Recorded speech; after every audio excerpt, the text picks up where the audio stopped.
அரசியல்ல இதெல்லாம் சாதாரணமாப்பா. ரைட்டா பார்த்தேன், நல்லாதான் இருக்கு. நாளைக்கே ஃபேக்டரி தேவையான வேலையில ஆரம்பிச்சிருங்க. ஓகே.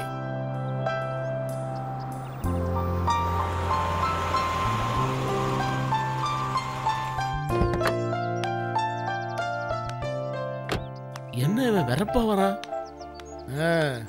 வாயா சார். வணக்கம் சார். வணக்கம். என்ன பார்க்கறதுக்கு தோட்டத்துக்கு வந்துட்டேன்? அப்படி என்ன அர்ஜென்ட் மேட்ரு?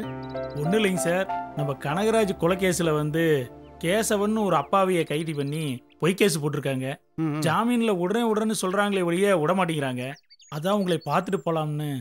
கேசவன் அப்பாவின்னு உனக்கு யார் சொன்னது? சார், அவன் நம்ம ஜாதிக்காரன் சார். நம்ம ஜாதிக்காரனா? நம்ம ஜாதிக்காரனா தப்பே செய்ய மாட்டானா?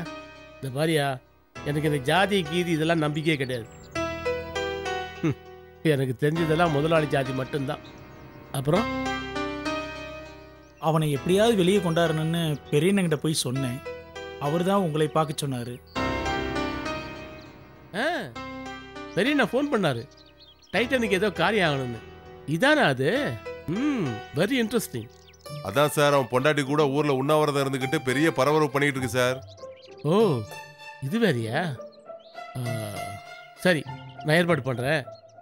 டீட்டெயிலாம் நீ தம்பிக்கிட்ட கொடுத்துட்டு போ. சரிங்க சார். சார், ஆனா இந்த கேசவனோட விவகாரம் சூடாராம அதை ஊதி பெருசாக்கணும்னு பெரியண்ண சொல்லியிருக்காரு சார். இத நீங்க நேரடியா செஞ்சதாகவும் தெரியக்கூடாது, இதுக்கு பின்னாடி பெரியண்ண இருக்கிறதாவும் வெளியே வரக்கூடாதுன்னு பெரியண்ண சொன்னாரு. சரி, ஊதி பெருசாக்குற வேலையை நீங்க பாருங்க, கேசவனை வெளியெடுக்கிற வேலையை நான் பார்க்குறேன். விஜி, இந்த ஏரியா பாரு. இந்த ஏரியா கூட செத்துப்போன எம்எல்ஏ கனகராஜ் இருக்காப்ல, பிளாட் போட்டு விற்கிறதுக்கு ட்ரை பண்ணதா ஒரு ரூமர் இருக்கு. ஏமா, உங்க ஊர்ல இடைத்தேர்தல் வருதுல்ல, அதை பத்தி உங்க கருத்து என்ன? எங்களை கேட்டா எலெக்ஷனை வச்சிங்க. நீங்களா எலெக்ஷனை வச்சுக்கின்னு ஏறிக்கிட்டு வந்து கேட்டா, அடா அந்த ஏரி இல்லம்மா, இந்த ஏரி. அம்மா, நாங்க பேப்பர்காரங்க மாதிரி டிவிக்கு செய்தி சேகரிக்கிறதுக்காக வந்திருக்கோம். தேர்தல் வைக்கிறது தேர்தல் ஆணையம்மா. நீங்க எல்லாம் ஒண்ணுதான். நீங்க மந்திரிங்க போலீஸ்காரங்க எல்லாம் சேர்ந்துக்கிட்டு எங்க வாழ்க்கையில விளையாடிங்கிறீங்க. தள்ளுமா, வந்துட்ட பெருசா கருத்து கேக்குறது. என்னடா இப்படி சொல்லிட்டு போறாங்க? இந்த ஊர்ல எல்லாருமே இப்படிதான் இருப்பாங்களோ? ஒன்னும் கவலைப்படாத, வா வேற ஏதாவது பாப்போம்.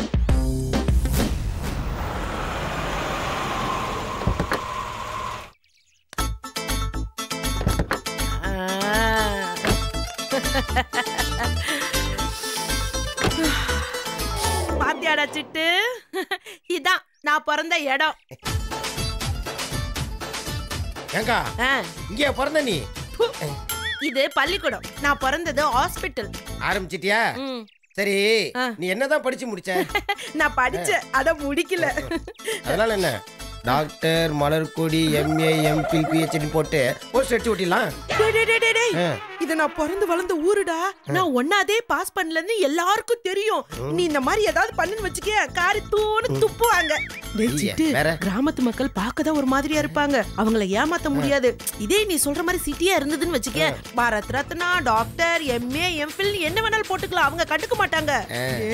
சொந்த ஊர்ல மானத்தை வாங்கிடாதடா, கொஞ்சம் அடக்கிய வாசி, புரியுதா? இப்ப என்னத்துக்குடா இந்த வேகாத வெயில நீங்க கூட்டிட்டு வந்த? அக்கா, களத்தூர் தொகுதியில இடைத்தேர்தல் வருதுல்ல, அதுல பொன்சு பொன்னேரி ஐயா உன்னை இங்க வேட்பாளரா நிறுத்துறதுக்கு திட்டம் போட்டிருக்காரு. நீ அடிக்கடி வந்து முகத்தை காமிச்சாதான் மக்கள் உன்னை ஞாபகம் வச்சுக்கிட்டு ஓட்டு போடுவாங்க. நீ ஏன் ஜெயிக்க முடியும்? இது நான் பிறந்து வளர்ந்த ஊரு. நாட்டாம தங்கச்சி மலர்கொடின்னு பேரை கேட்டாலே குத்துவாங்க. கொத்திட்டு வண்டியில ஏறு, மூஞ்ச காட்டிட்டு வருவான். ஏறு, வண்டியை எடு. எடுப்பா வண்டிய.